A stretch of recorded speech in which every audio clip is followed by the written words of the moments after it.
Gulf Pakistan की तमाम videos देखने के लिए हमारा चैनल सब्सक्राइब कीजिए और बेल के आइकन पर क्लिक कीजिए ताकि आप हमारी आने वाली तमाम वीडियोस से बाखबर रह सकें।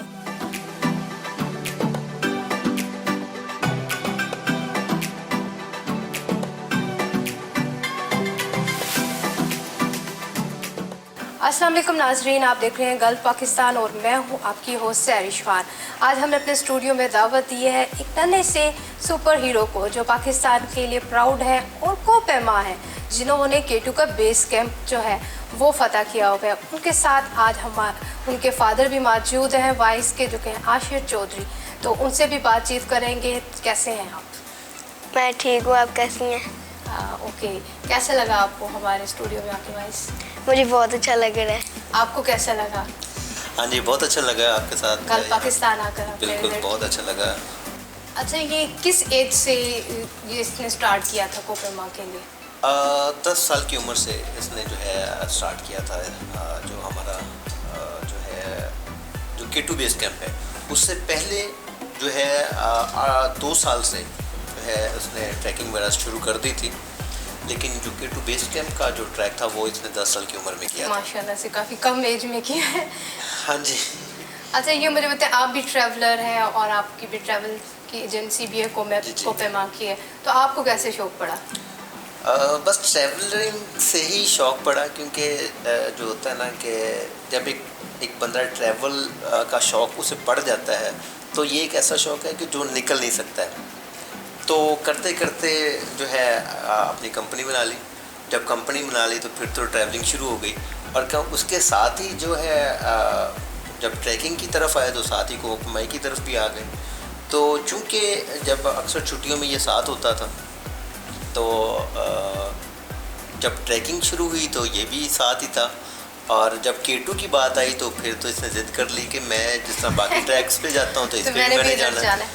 तो मैं बहुत परेशान था और मेरी वाइफ तो वो तो बिल्कुल इजाज़त नहीं दे रही थी। तो अब इसने ज़िद कर ली। हम 2 माह, चूँकि वो मेरा अपना सा पूरा ग्रुप में प्लान कर रहा था, 2 माह उसको लग गए।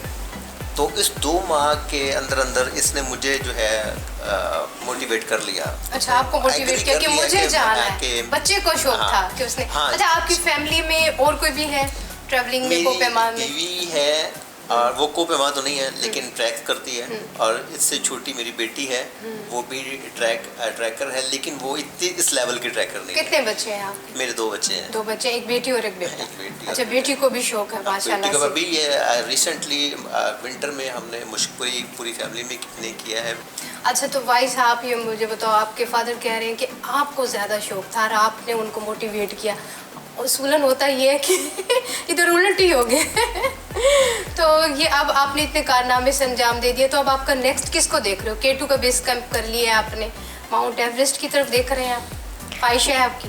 माउंट एवरेस्ट की भी ख्वाहिश है मेरी, और K2 को भी मेरी ख्वाहिश है। K2 को भी काफ़ी डेंजरस है। K2 बड़े कम लोग ही उसे सर कर पाते हैं, और आपको नहीं लगता कि वहाँ पे आप जिंदा भी बच पाएंगे? नहीं, जब खुदा साथ है तो फिर जिंदा बच पाएंगे।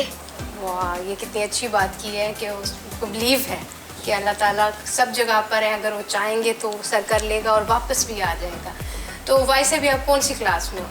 मैं भी 7 में हूँ। 7th में हो। तो अब स्टडी में किस तरह से ये आपका बेटा, आप ज़रा बताइए। ये तो शायद बताए ना। स्टडी में ध्यान बहुत कम देता है। अच्छा। लेकिन जब देता है तो फिर लायक है, और फिर इसके लिए मुश्किल नहीं है। कोई ख़ास ट्रेनिंग करते हो आप?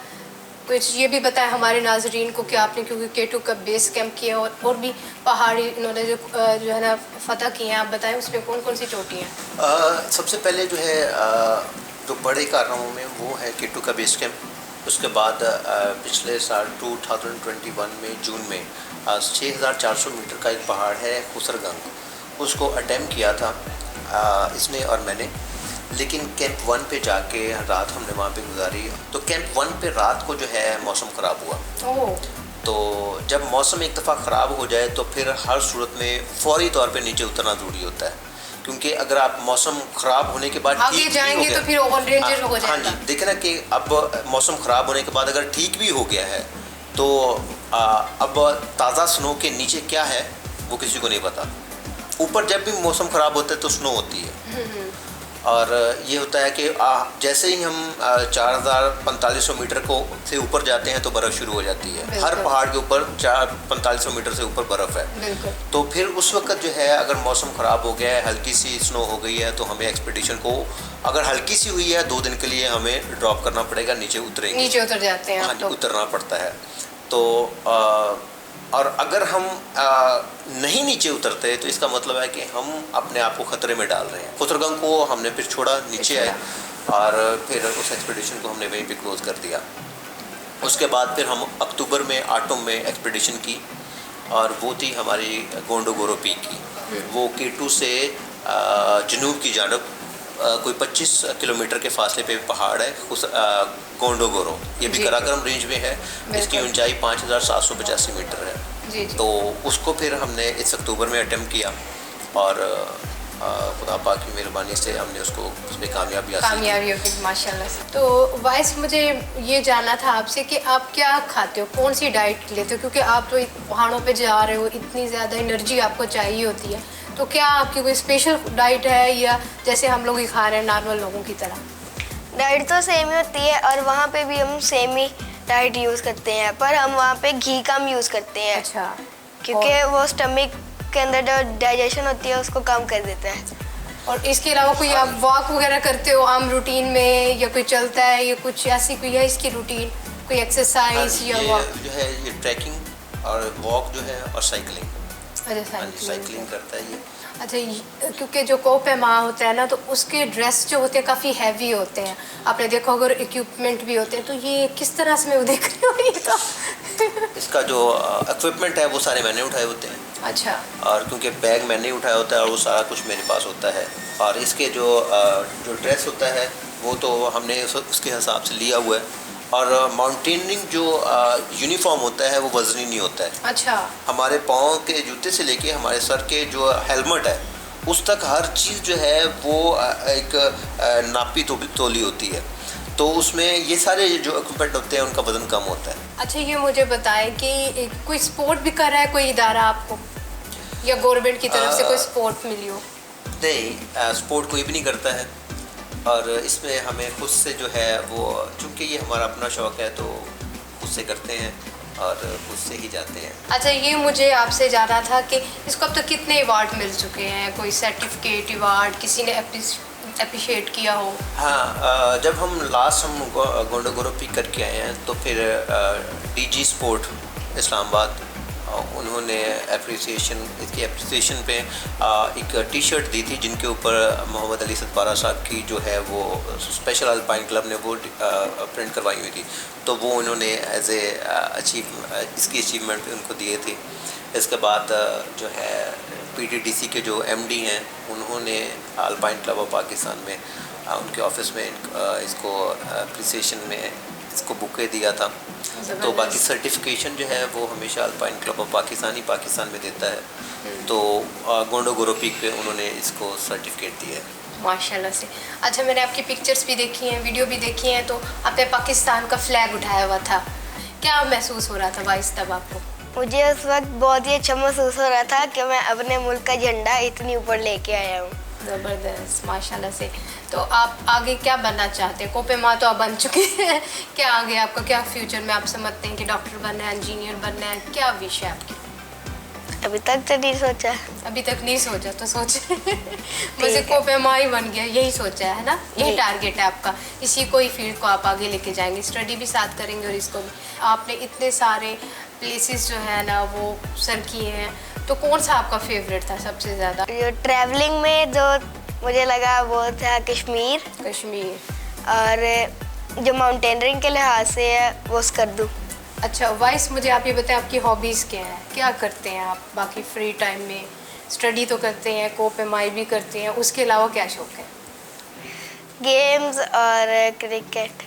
कौन सी गेम खेलते हैं? फ़ोन में जो दिख जाए वही देख खेल लेता हूँ। अच्छा, ये अब वाइस आप हमारे नाज़रीन को क्या मैसेज देना चाहोगे? इतने सारे लोग आपको देख रहे हैं और देख रहे हैं कि हीरो है जो कोपेमा है, K2 का बेस कैंप जिसने सर किया है, तो वो आपको देख रहे हैं, आप क्या कहना चाहेंगे उनको?